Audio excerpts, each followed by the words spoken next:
आप देख रहे हैं टुडे खबर 24।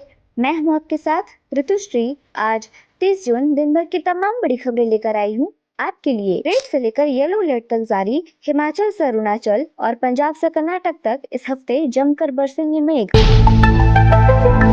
भोपाल के 90 डिग्री वाले ब्रिज को लेकर बड़ी कार्रवाई, 7 इंजीनियर सस्पेंड।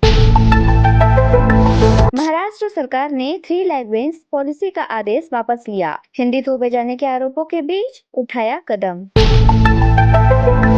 वक्फ बिल को लेकर पटना रैली में तेजस्वी ने कसा तंज, कहा ये देश किसी के बाप का नहीं। दुश्मन ट्रंप और नेतन्याहू के खिलाफ फतवा जारी, मुसलमानों से क्या बोले ईरान के धर्मगुरु। भारत मौसम विज्ञान विभाग IMD के अनुसार मानसून रविवार को राजस्थान, पश्चिमी उत्तर प्रदेश और हरियाणा के शेष भागों और पूरी दिल्ली को कवर कर लिया है।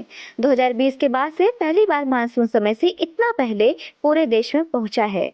2020 में ये 26 जून तक पूरे देश को कवर कर लिया था। इस साल 1 जून के तय समय से एक हफ्ता पहले 24 मई को ही केरल पहुंच गया था। मानसून के प्रभाव से अगले 7 दिनों के दौरान उत्तर पश्चिम, मध्य पूर्व और पूर्वोत्तर भारत में मूसलाधार बारिश जारी रहने की संभावना है। सोमवार को झारखंड के कुछ क्षेत्रों में अत्यधिक भारी बारिश हो सकती है।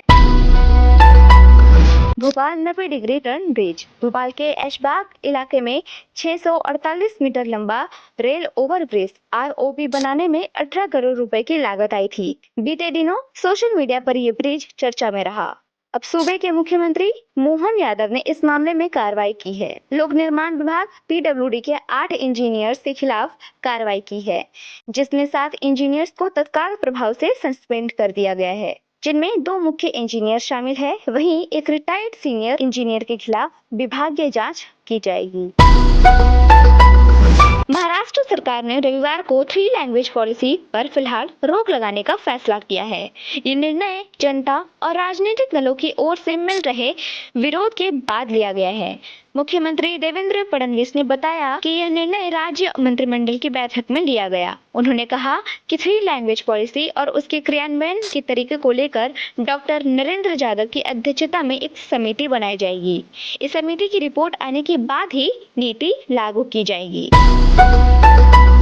बिहार की सियासत में RJD नेता तेजस्वी यादव के एक बयान से हलचल मच गई। तेजस्वी यादव ने पटना के गांधी मैदान में वक्फ बचाओ दस्तूर बचाओ सम्मेलन में गरजते हुए कहा कि देश किसी के बाप का नहीं है। तेजस्वी यादव के इस बयान पर NDA नेताओं ने भी करारा जवाब देते हुए संस्कारहीन तक बोल दिया। तेजस्वी ने इस सभा में BJP पर मुस्लिम समुदाय के अधिकार छीनने की साजिश करार दिया। गांधी मैदान में इमारत शरिया द्वारा आयोजित इस सम्मेलन में तेजस्वी ने वक्फ संशोधन बिल को संविधान के खिलाफ और धार्मिक ध्रुवीकरण की साजिश बताया। उनका ये देश किसी के बाप का नहीं बयान BJP पर तीखा प्रहार था। ईरान के शीर्षीय धर्मगुरु ने अमेरिकी राष्ट्रपति डोनाल्ड ट्रंप और इजराइल के प्रधानमंत्री बेंजामिन नेतन्याहू के खिलाफ फतवा जारी किया है। उन्होंने उसमें दुनिया भर के मुसलमानों से एकजुट होने की अपील की है। 12 दिनों तक चलते ईरान और इजराइल के बीच जंग के बाद ट्रंप ने 24 जून को संघर्ष विराम का ऐलान किया था। मीडिया रिपोर्ट्स के अनुसार अयातुल्लाह नसीर मकरम शिराजी ने फतवा जारी किया है, जिसमें ट्रंप और नेतन्याहू को दुश्मन बताया है। उन्होंने लिखा, ये साफ है कि इस्लामिक व्यवस्था के किसी व्यक्ति और खास तौर से सुप्रीम लीडर को जान से मारने की धमकी देना मना है और धार्मिक रूप से निषेध है। उन्होंने कहा, उनका बचाव करना और ऐसी धमकियां देने वाले आरोपियों को जवाब देना जरूरी है। साथ ही पवित्रता का उल्लंघन करना सबसे बड़े पापों में से एक है। देश और दुनिया की तमाम बड़ी खबरों के लिए देखते रहिए टुडे खबर 24। Thank you.